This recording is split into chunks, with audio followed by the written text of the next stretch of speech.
Or here, maybe. Here, maybe.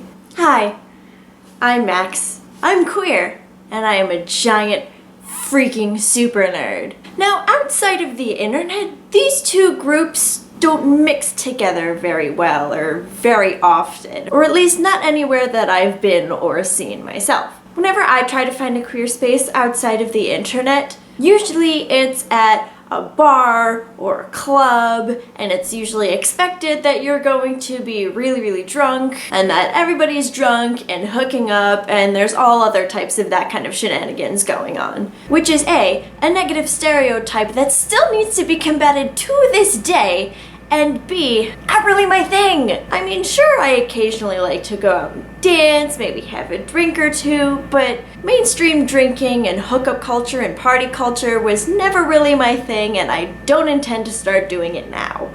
I find that I fit in a lot more in nerdy spaces. I love television shows and books and movies, and I am so into getting into deep, in-depth conversations about these things. However, it's when I start to bring up the queer that things start to get a little bit awkward. For instance, I'll talk about a character that I can see as queer, or I will talk about how there's totally some major sexual and romantic tension going on between these two female characters. And once that happens, I tend to get that look.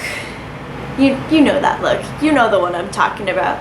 The one that's like, oh, the crap is this, and what the hell are they going on about? Or even better, I will get things like, you're just saying that just because you're queer. Or even, why can't they just be friends? Why does everything have to be about romance? To which I give them my patented Xena eyebrow raise and say, you would not be saying that if those two characters were different genders. Now, obviously, things have gotten slightly better representation-wise in fictional media, and I even think that in certain tabletop games, like D&D or Warhammer, they're starting to be more inclusive with things like gender and sexual orientation. But it's still not easy to find queer-friendly nerd-type places outside of the internet. Now, in college, I was fortunate enough to be able to find a bunch of friends who were queer and also nerdy, but I'm not in school anymore. So, unless anybody has any ideas, guess I'll just have to stick to the internet for now.